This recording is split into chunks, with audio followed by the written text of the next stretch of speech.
for these two squads if they want to maintain their standings. And you are catching us live via Liga HD, via our streaming platform, sports.abs-cbn.com, via iWant, and of course, via tfc.tv. Magandang gabi po ulit, Pilipinas. Ako po ang inyong lingkod, Sinjin Reyes, na makakasama niyo po ngayong hapon sa panonood ng match na ito. Gabi na nga pala. So, at syempre, makakasama natin ngayong gabi ay walang iba kundi si Mr. Upfront na si Tours Dasa at si Miss Philippines, Michelle Gumabaw. Pero handang-handa na yung aking mga kasama dito at kompletong-kompleto na ang ating panel for today. Kaya simulan na natin to sa PVL 2019.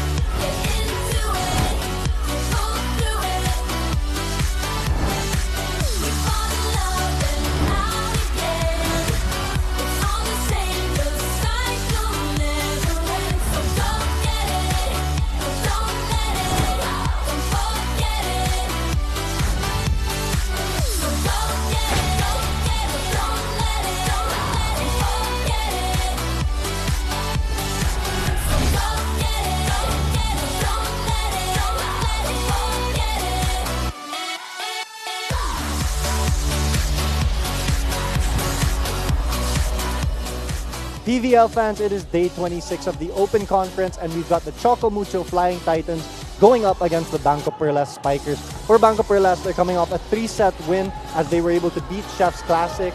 And for Choco Mucho, well, they lost in a 3-set sweep naman to the Creamline Cool Smashers. Michelle, I'm sure you know all about that. But guys, sobrang exciting talaga ang ating game ngayon because it is the second round and with Motolite winning their last game, they are tied with BanKo Perlas for third place. So these teams are fighting for position sa Final Four. At magandang nabanggit mo nga yan, Tours. At Michelle, it's nice to be finally working with you again after so long. Parang huli nating nagkatabaho last year pa yata. Pero lagi naman tayo magkasama dito sa PVL. Oo naman, almost syempre. everyday. Lagi naman tayo nagkikita. Pero ito, maraming salamat, Tours, dun sa mga updates mo. Dahil, Tours, yung mga binanggit mo dun ay yung nakaka-apekto sa ating team standings. And looking at our team standings, Michelle, nako, nagkakakarambola na sa gitna. At ang tanging safe pa lang dyan ang Creamline Cool Smashers. You know, since you mentioned it a while ago, must-win game for a lot of these teams just to stay here in the Final Four as we almost end the eliminations round. Creamline is still at number 1 with 12-0. Petrogas 9-3, BanKo Perlas at 8-5, tied with Motolite. Pacific Town Army 6-6, Choco Mucho, who is playing today, is 6-7. Philippine Air Force 4-7, Valley Pure 4-10, and Chef's Classic malapit na matapos but they are still looking for their first win here in the Open Conference. Malapit na nga tayo matapos dito sa ating second round, Michelle. But before we end, it's also nice to look back at some history at magandang hugot din syempre dito yung kanilang naging performance nung first round, talking about these two squads where BanKo Perlas easily swept Choco Mucho in 3 straight sets. You know, Choco Mucho shouldn't really rely on their performance in that last game, also in that last encounter with BanKo Perlas, because anything can happen right now. These two teams have really performed better in this second eliminations round. So marami pa tayong makikita from these two teams. But in that last encounter, Sinj, ang talagang naging deciding factor is the teamwork and the offense of these two teams. Because 3 out of all the spikers ang naging double figures para sa BanKo Perlas. And on the other side naman, for the Choco Mucho Flying Titans, it was only Madi Madayag with 15 points. Siya lang ang double figure. Sa kabila naman, there was Z Herbacio, Nicole Tiamzon, and also Kat Persola, who led everybody with 15 points as well. Pag tinutukso ko nga si Kat about that game, lagi niyang sinasabi ni Kat Tolentino na binantayan talaga siya ng BanKo Perlas. Pero ito, Tours, alam ko nakabantay ang ating mga kapamilya. Pero tanong ko muna sa iyo, tingin mo ba aabot tayo ng 20 sets ngayong araw na ito? That's right, mga kapamilya. Tell us if you think it's gonna be a 3-setter game or a 5-setter. Just tweet us at ABS-CBN Sports at gamitin nyo yung hashtag PVL2019. And also be sure to check out our Instagram at ABS-CBN Sports for exclusive photos. And lastly, check out the #1 sports website in the Philippines, sports.abs-cbn.com for news, features, interviews, and schedules on all things PVL. And lastly, be sure to share and like our Facebook page at Premier Volleyball League. Malapit na yan sa 1 million likes. We are actually at 991,268 likes. And the millionth like gets a free TV Plus Go box. Nako, kaabang-abang yan, Tours, at kaabang-abang din ang mga reports mo mamaya. Pero ito, kami ni Michelle po mga kapamilya, maghihimay ng match na to sa aming pagbabalik dito lamang sa PVL 2019.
Tuloy-tuloy pa rin ang inyong Volleyball Wednesday mula dito sa Premier Volleyball League Open Conference at nakikita nyo nga po ang protocol sa pagitan ng ating BanKo Perlas Spikers at ang Choco Mucho Flying Titans, which means malapit na po magsimula ang exciting match na handog namin sa inyo ngayong gabi. Magandang hapon or magandang gabi na po ulit sa inyong lahat. Ako po si Engineers, kasama pa din po natin si Michelle Gumabo. And Michelle, let's talk about the Choco Mucho Flying Titans first. They came from Iloilo and they had a very difficult fight against the defending champions, the Creamline Cool Smashers. That game, Cinch, ended in 3 sets for the Choco Mucho Flying Titans, 25-15, 25-15 again in the second set, and the third set finished only at 16 points. So you mentioned a while ago that binantayan nga si Kat Tolentino in that last game versus BanKo Perlas. And yun din ang naging game plan ng Creamline Cool Smashers in that last game. Kat Tolentino only finished with 8 points, and actually no players in double figures for the Flying Titans. Shannon Palick was the one who scored the most with 9 points. So nakita talaga natin kung paano nabasa ng Creamline yung offense ng Choco Mucho and kung paano talaga nila na naging balanse yung from services to spiking and to blocking. So talagang nakikita natin kung paano nila pinag-aralan talaga ang Flying Titans. Pinag-aralan, pinaghandaan at talagang nabasa ang Flying Titans in their last match. But here, we are joined by one of them to get to know more about what happened in that previous match, none other than Kim Micaliana. Kim, good evening and welcome to the panel. Thank you. Good evening. Yes, Kim, it has been quite a fight for you guys this conference. It's still not over for you guys, but currently you have a lot of pressure at your backs because you can't lose any more games as much as possible. How does it feel inside the Choco Mucho dugout earlier?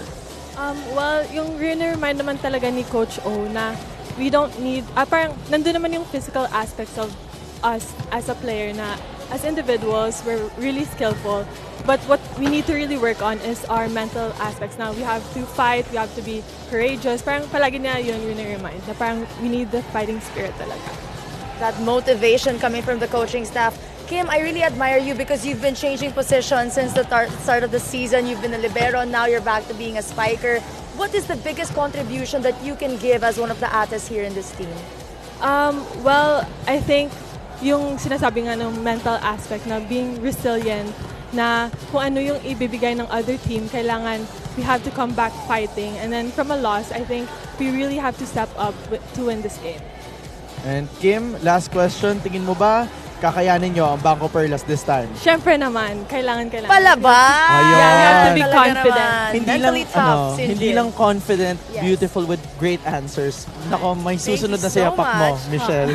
Okay, thank Pero you. ito, maraming salamat, Kim, sa pagsama sa amin dito today. At maaari ka nang bumalik sa iyong warm-up. Pero ito, Michelle, speaking about our Choco Mucho Flying Titans, you've mentioned it earlier, a great performance for Shannon Palick. So it's time to talk about Shannon Palick and her outing in her hometown.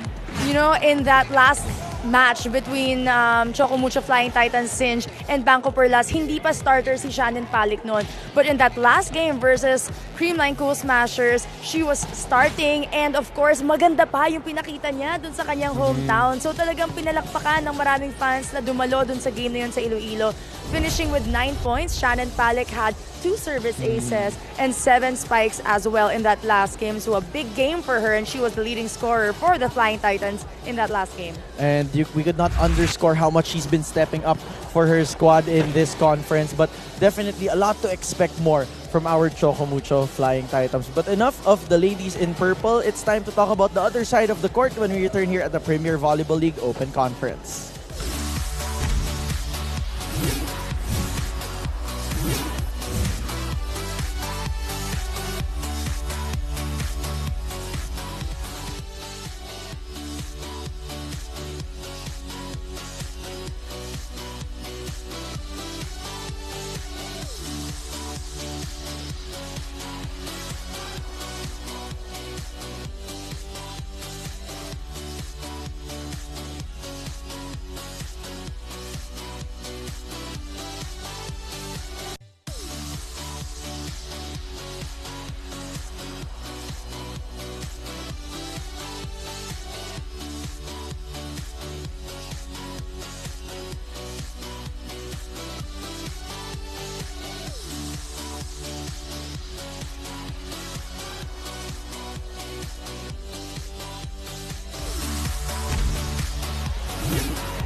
We continue your volleyball action here at the Premier Volleyball League Open Conference. Engineers po, kasama pa din si Michelle Gumavo. And Michelle, we promised to talk about our BanKo Perlas Spikers.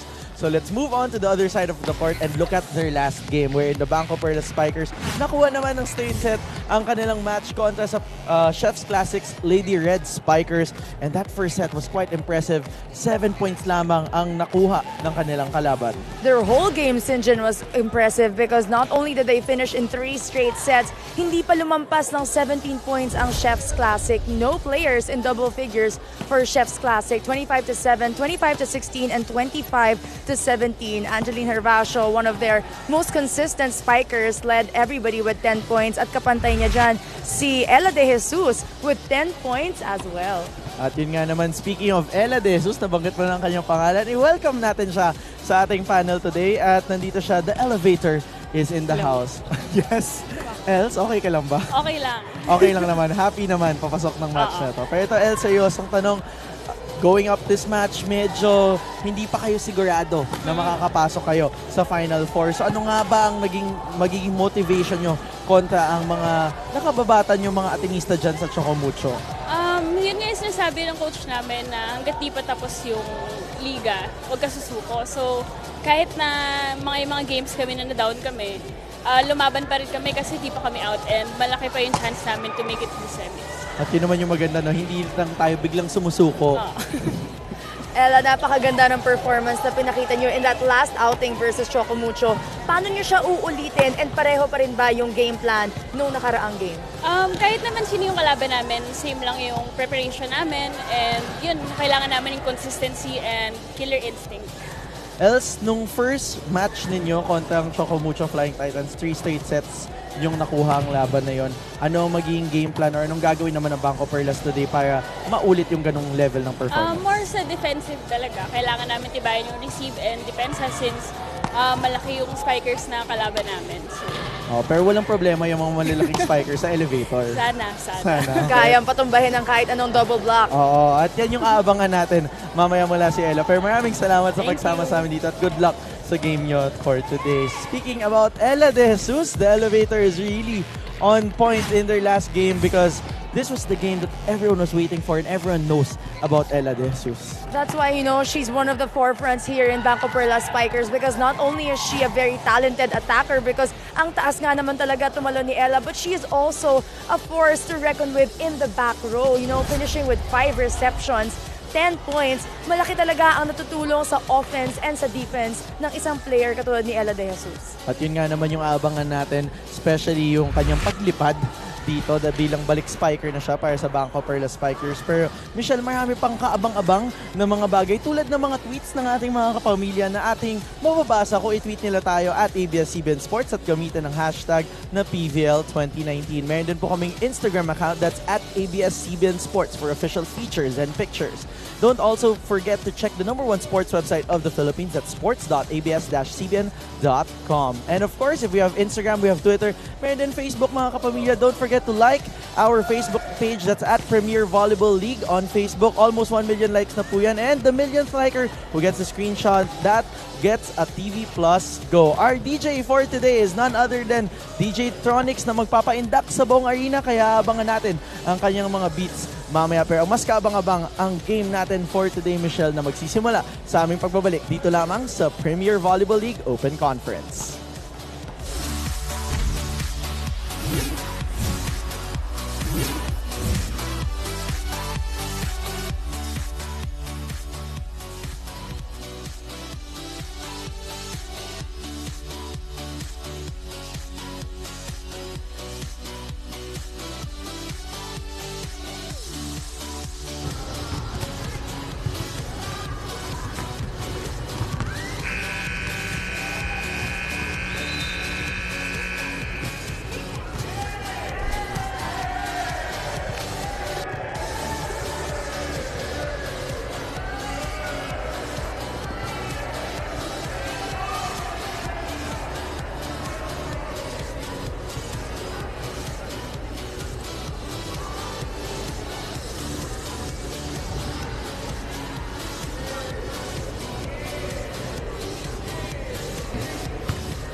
national officials for this match.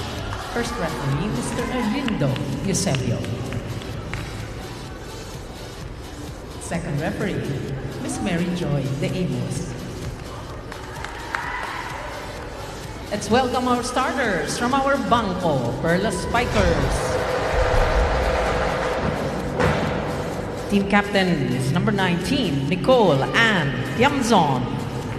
At number 3, Suzanne Roses. Wearing jersey number 6, Angeline Marie Hervasio. At number 8, Jarella Marie De Jesus. Number 11 is Catherine Adrielle Bersola. Jersey number 12, Jamanea Ferrer. Liberos are number 2, Sherilyn Jane Sandayan, and number 10, Princess Nina Bala. Head coach, Mr. Apichat Kongsawat. Calling on our Chocomucho Flying Titans. Team captain wears jersey number 7, Madeleine Irenea Madayag. At number 1, Mary Grace Masangkay. Wearing jersey number 2, Mary Grace Verde. At number 10, Katrina May Tolentino. Number 15, Shannon Halleck. And number 18, Cassandra Mirella Aguiliana. Liberos are number 6, Sheila Marie Pineda. And number 12, Dancel Jan Dusaran. Head coach, Mr. Oliver Almadro. This is match number 15. And there you have it, ang ating first 6 mula sa ating dalawang kuponan para sa panig ng BanKo Perlas. May konting pagbabago lang in the sense na Giselle Tan won't be a libero for today. And starting in as libero is Princess Balang. And the second libero will be Cheese and Dayen. Sa kabilang panig naman para sa panig ng Chocomucho Flying Titans, it's quite a usual mix of 6 with Berte, Palek, Tolentino, Masangkay, Madayag, Hekelian, and Pineda will be the starting libero. Yung nagbabago lang naman dito yung open spikers, Michelle. Yes, either Berte will start, or we also have Cindy Imbo, or also Ila Santos. It really depends on the game, and they've been starting Ila Santos for the past few games in the first set, but today we're seeing Berte again in the starting 6 at the start of the match. So it really changes and varies. Yung joke nga ni Coach Oliver dyan, ano daw, paraffol minsan. Pero it's really about who has what it takes to give out their game, because they play at par with each other. But back to our ball game, first point mapupunta sa BanKo Perlas with that freebie from Palik, but Palik bumawi agad, getting back that point to the side of the Flying Titans. It's 1 point each. You know, since what really determines yung pagiging first six sa loob ng game, usually, yan yung nakadepende dyan yung performance mo throughout the training for the past week. So, dyan talaga nakadepende yung mga coaches. They really see who's preparing well, who's focusing well, and who deserves to be in the starting six for the upcoming games. Especially pag hindi pa sure yung coach kung sino pa yung kanyang solid na panimula. Minsan talaga hinahalo-halo para makita kung sino yung gagana. And sometimes it takes 2 games, sometimes it takes the whole season, but it really varies. It really depends as to who performs well and who shows up to training. And you would know that, Michelle, you've also worked your way into being part of the starting lineups of the squads that you've been included. But of course now, being the prolific blocker that we know of you, pero everybody starts somewhere, diba? So for all our volleyball players na who have yet to see like first six action, you know, don't get discouraged because ang dami pa talagang pwedeng pagdaanan, ang dami pa pwedeng mangyari. And in one game, one training, everything can change. and sometimes it's not just about who starts, but it's who gets the quality minutes when they're put inside the court. As Madayag drops that in on the other side of the court, BanKo chooses Hervasio, popped up there by Chocomucho. They go to Tolentino, touched by Kathy Bersola, and it gets through, tied at 3. Mukhang dikit din ang labanan natin ngayon. Umpisa pa lang. Well, kung gutom at gutom ang pinag-uusapan, Coach Oliver, sinasabi niya talagang kailangan nila itong panalong to at napakahalaga nitong panalong ito dahil it's really difficult. They're gonna put themselves at really hot waters if they don't win their next games. As Tolentino serves, that sails out. Libre puntos para sa BanKo Perlas. Service is really important right now if you're going up a team like BanKo Perlas because most of their spikers are averaging in double digits. Everybody can score as well as the others, so you have to get as much points or as much freebies from your services as you can. Very efficient nga itong mga spikers ng BanKo Perlas. Pero ito din, napaka-efficient itong huling ginawa ni AC Masangkay going to Maddie Madayag, who has been one-on-one against Cathy Bersola in that last play. Early on, ngayon, we see AC Masangkay activating her middles. Early on in this game, we saw Shannon Palik with a kill a while ago, Maddie Madayag just right before this play. So it's really good to see that they're deviating the plays not only for Kat, not only for the open spikers, but also for the middles. At mahirap din kung may Hekeliana ka nakakalusot tulad nun. Kim Hekeliana gets 1-2. Let's look at that again. And what can you say about that hit from Kim? First of all, sa interview pa lang kanina, Sinch, kita mo naman yung gigil sa mata at sa pananalita ni Kim Hekeliana, and she really wants to step up for her team. So she was talking about mental toughness and just really being present in the game na talagang sinasabi sa kanila paulit-ulit ng coaching staff nila. And you see it, iba yung galaw niya in that last play, may power dun sa palo ni Kim. So baka today nga naman talaga ilalabas ng Chocomucho Flying Titans yung tinatago pa nila. Yung potential yung nila. Potential pa. But so far, they're getting freebies as well from the side of BanKo. BanKo tries to answer with Chabzon. That's returned. Hinabol ni Masangkay. Crossing violation. Crossing violation. You cannot pass inside. You cannot pass inside. So, yung bola kasi tumawid over the net. Yeah, at nahawakan na ng BanKo during that time. So, walang... And as a player, Sinch, kailangan lumabas ka outside of the playing court. As Hekeliana gets that one through and gets through the block. Chocomucho ahead here by 2 points. Let's go to this report by Tours Daza. Sinjin, Michelle, as you mentioned earlier, Shannon Palik was the leading scorer for the Chocomucho Flying Titans in their last game against Creamline. And she told me, although this game ended in a loss, she was happy to be back playing in her hometown of Iloilo. She told me that she hasn't played there since her first year in high school, so she was happy that her parents, siblings, and relatives were able to watch her for the first time compete in the professional level. She also mentioned that these out-of-town games are what helped develop the team's chemistry as they spent the whole day together. And they also had a dinner with the mayor after the game. So let's see if her and the Flying Titans can move up in our standings with a win today. Back to you guys. Maraming salamat, Tours, at kaabang-abang nga naman, maganda yung pinakita ni Shannon sa kanilang last game. Quite a surprise for everyone, but here right now, she's being activated by AC Masangkay. So let's see how she will help her squad. But so far, dinikita na sila ng BanKo at 7. So far, it's a good start for Shannon Palik. 1 ace and 1 kill for her, but a better start from Kim Hekiliano with 2 points already. Last game versus the Creamline Cool Smashers, Kim started and played all throughout the 3-set Singe, but only finished with 1 point. So things are looking good for the offense. At pag-uusapan pa natin yan, Michelle, sa ating pagbabalik dito sa Premier Volleyball League Open Conference.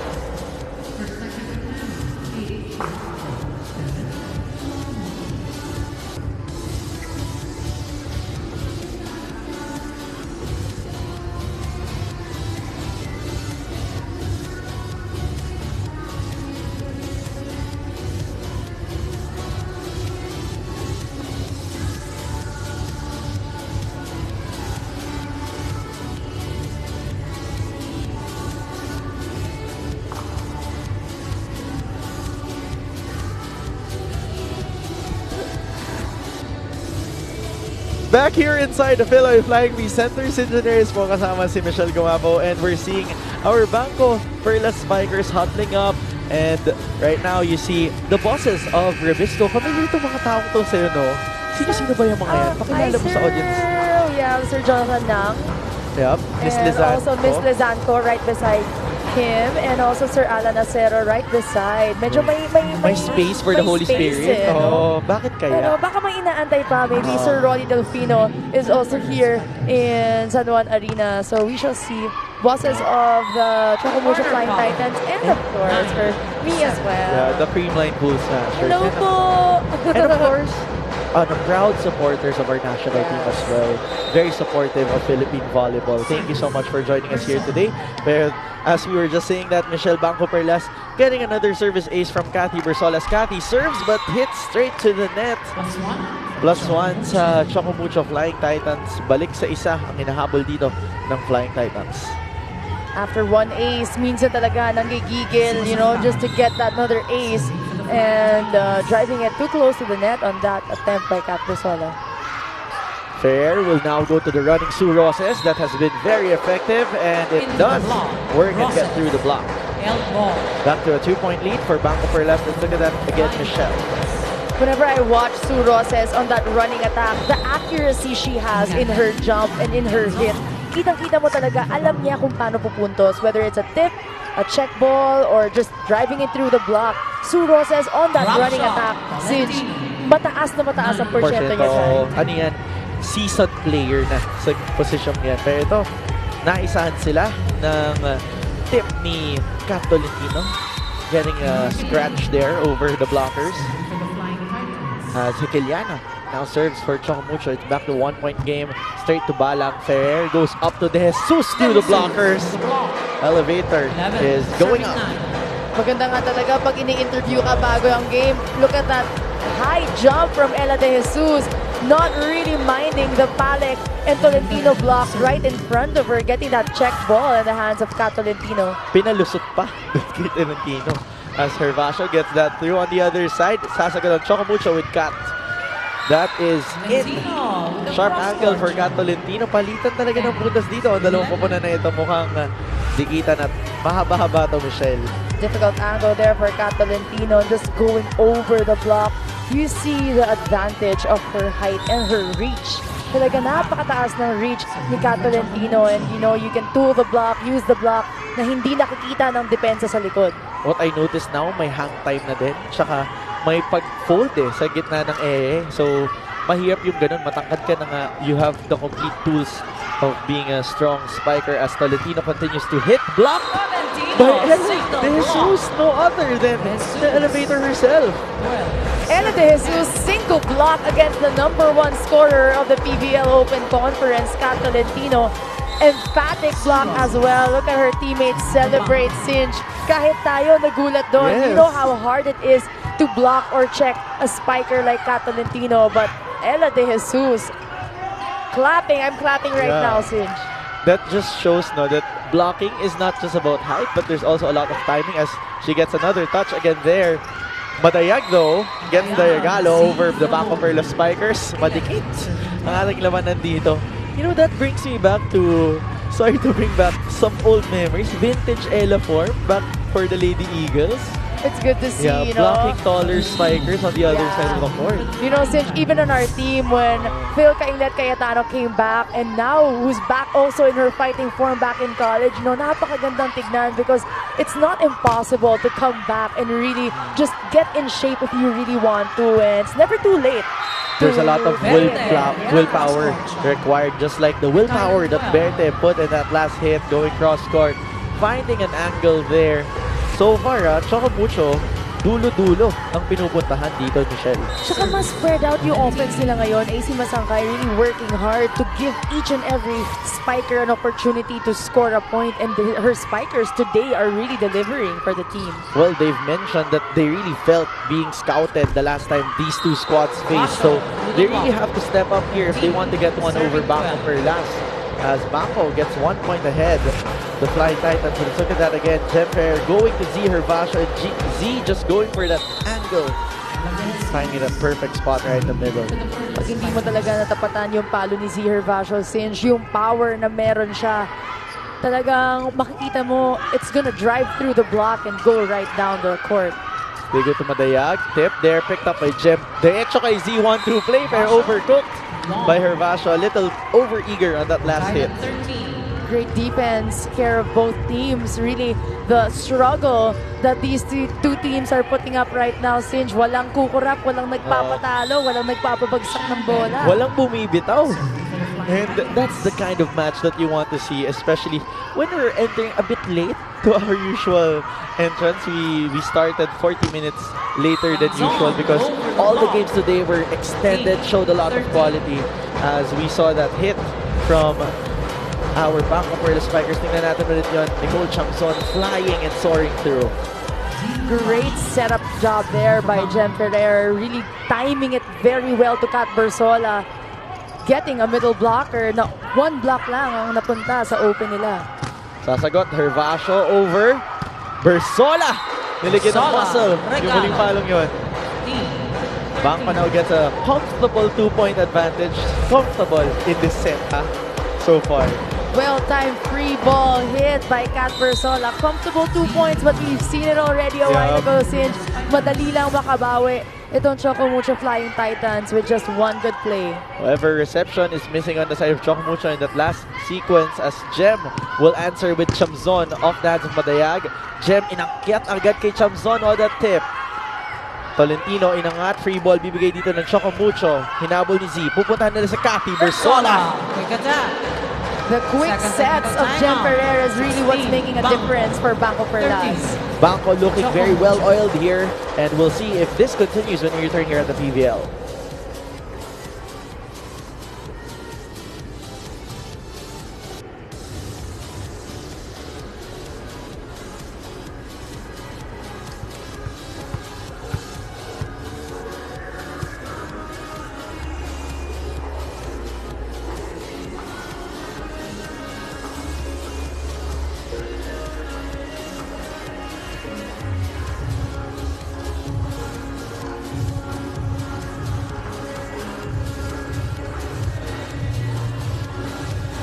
We continue volleyball action here from the Philoil Flank B Center as we see our DJ for today. Sino nga ba yan, Michelle? Si DJ... ang ating DJ today na si DJ Tronics talagang napaka-excited, oh. Tingnan mo.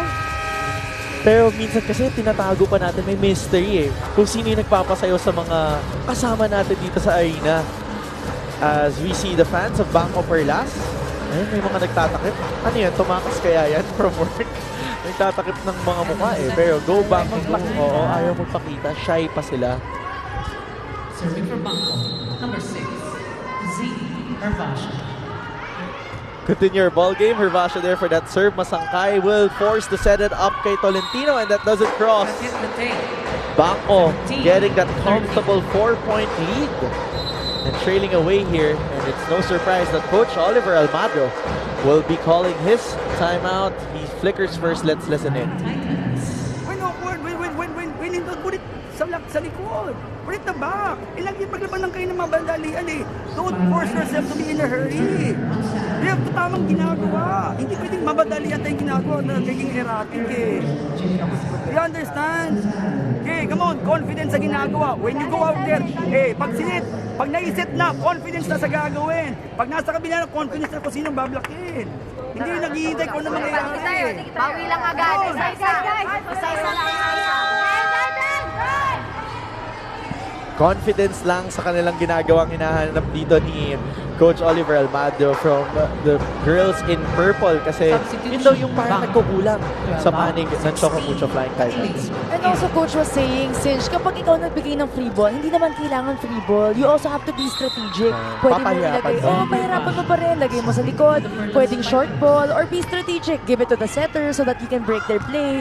And para hindi madaliin yung babalik sa inyong bola at hindi ganun kahirap. Ngayon si Kailing na ang pinasok dito ni Apichat. Pumunta kay Chamzon, sasagot sa kabila. Hey, Kiliana, that sails out. So far, BanKo getting freebies here and it doesn't help their campaign.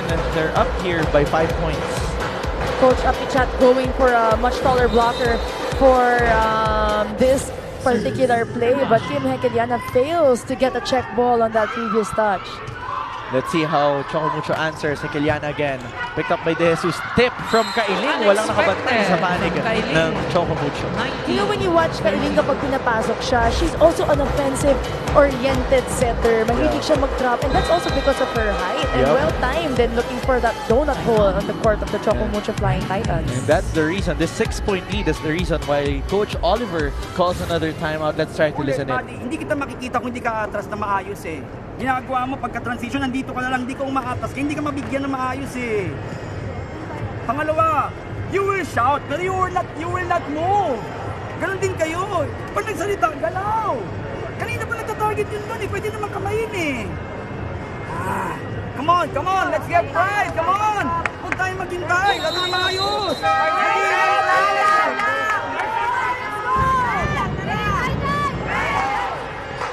Very specific ang hinihingi doon ni Coach Oliver. Pinapaatas niya si Maddie para makita siyang option ni AC masakay sa harap. At yung pwesto daw sa gitna, that donut hole, kanina pa daw binibigay ng Choco Mucho sa kanilang kalaban. Of course, Sinch, kapag ikaw merong Tolentino na nasa likod, you have to focus on your middle spiker, your next in line, who is Maddie Madayag. And Kim Hekeliana is also here up in front. So, dalawang spiker lang ang meron ng Choco Mucho. So, kung mawawalan ka pa ng isa, all the blockers will go to the open. So, Kim Hekeliana will have maybe 2 or 3 blockers in front of her. At nababawasan yung option ni AC doon as Maddie now serves. Rem goes up to Chamzon through the blockers. Hahabulin ni Madayag. They go up to Tolentino. Over ball. Kailing will go up to Z. Back row. Z overcooks that one. That is out. 3-point para dito sa Choco Mucho Flying Titans. They're down by 4. Labanan ng back row ang nakikita natin ngayon between the BanKo Perlas and the Choco Mucho Flying Titans. Madayag with just 2 points so far. She serves, picked up by Hervasio. Kailing chooses Tiamzon on that tip, denied by Balek. Well read. Balek nagpaparamdam na dito Great timing there. Halos pababa na siya, Sinch. Pero yung pagka-flick ng wrist niya, nasa taas pa siya ng net. Kuhang-kuha niya yung bola na yon. You know, some blockers would probably touch the net kapag pababa ka na, tapos nakita mo yung bola, nagpapanik ka. But you see the composure in Shannon Palek in that last play. Kalma lang dun sa pag-press nun as Jem is returned to the court. Chamzon goes through the blockers and they get the point back to the side of the BanKo Perlas Spikers. BanKo now with a 4-point lead. Let's look at that again. 11 out, 7 down. Malikot talaga itong palo ni Chami. And nakikita niya yung blocker, you know, being a blocker in front of Nicole Tiamzon. Masasabi ko talaga na napakalikot ng wrist niya and napakataas ng court IQ niya para alam niya kung saan niya papatama. And kahit blocker, nakikita niya kamay, kaya niyang gamitin yan to the block. Zeltan injected as a serve and defense specialist as Chamzon converts that dig from Giselle. They're up by 5. Talking about the BanKo Perlas Spikers. Let's look at that again. what can you say about the improvement of Nicole Chamzon? Because everyone has been lauding her out. You've changed from her job last year here in BanKo. Now, really stepped up for the Perlas Spikers. Nakuha niya yung talon niya ulit. Her vertical jump, her aggressiveness inside the court. Bumalik ulit that we saw before. And now you can see, you know, when she's going up, kaya niya ibabawan yung mga blockers and confident na siya sa kanyang laro. The maturity is already there. Do you think being a captain is part of that? Oh yeah, you know, when responsibility is thrust upon you, kahit hindi ka pa ready, you're gonna be ready. You're gonna get ready. And I think that's what also happened here with her. She may not have been, you know, the longest captain in this team, but when the line is there, you know, people automatically follow you. You just have to really step up and play. Yep, and stepping up on the other side of court is itong si AC Masangkay as Chamzon gets one through. Kat Tolentino, no coverage on the side of Choco Mucho as Choco Mucho was just about to make a run. The player that we were talking about, Nicole Chamzon, counters it with that swipe. You see her weight. You see her weight. She saw the hands, and she just really waited to check the ball out of the hands of Tolentino. But Tolentino answers back with that cannon. Very familiar yun sa akin pero parang nakikita ko yun sa naka-pink. Tapos number 7 yung jersey. Jem Ferrer just laughing because Kat Tolentino just went right above her. Jem Ferrer is now in front, and you know, they really have to load up their attacks here to the open side and take advantage of a much smaller blocker. Let's see AC and Kat. Miscommunication there. Walang kumuha na second ball. This gives a 4-point lead para sa BanKo Perlas. They just need 2 points to close this out. As we see Jem on the service line, so wala na problema sa quote-unquote shorter blocker up front. As Jem serves, Palek will set up Shang Berte. Through the block, does not cross. Sa kabilang panig, Kat Tolentino. Jem, Giselle na nag-angat para kay Ella De Jesus. Denied by the blockers. Sue Roses goes to Z. And that is overcooked. There's some scramble at the second ball para sa BanKo Perlas. Not knowing who is going to put up the ball and who you're going to give it to. That's why communication will really play a vital role here. No block there for Z Hervasio. She looks like she was about to go for a check ball, pero walang tumalon at walang nag-block. Walang sumabay. Palek now on the serve, picked up by Balang. Jem goes to the running Roses. Picked up by Tolentino. Masangkay will choose Shang Berte. Picked up by Balang again. Habulin ni Jem. Inangat ni Sue. Nice save from BanKo. Great save from Balang. Good ball pa din. Pupunta nila Ella De Jesus. Easy over. Picked up by Kim. They go to Maddie Madayag. Picked up by Jem. Long rally we have here as Hervasio hits it through the block and brings BanKo at set point advantage. That's what you get if you put Giselle Tan at the back row. She is able to set that ball. See that over from Sue Roses. Kita-kita mo yung pagka-set niya kay Z Hervasio, saktong-sakto to be able to get through that block. The power is unstoppable. This is an adjustment we've seen around 2 games ago na si Giselle ngayon ginawang service as defense specialist, and so far naging auxiliary setter na nga din. As pinuto ni Bang si Z, free ball binigay ng Choco Mucho. Roses on that pickup, they go to Hervasio, back quick halos at papasok at magpapatapos ang set with that Hervasio kill. That combination play, everybody being ready to spike. You don't know who Jem Ferrer will go to, and Z Hervasio is just enough to finish out that first set. BanKo snatches set number 1 off the hands of Choco Mucho. Magbabalik po kami dito sa PVL. Hello to our Kapamilya sports fans worldwide. This is Eliza Valdez. Thank you for watching the set 1 of today's PVL game. Para mapanood ng live ang mga susunod na exciting PVL sets, just go to iWant.ph or sports.abs-CBN.com.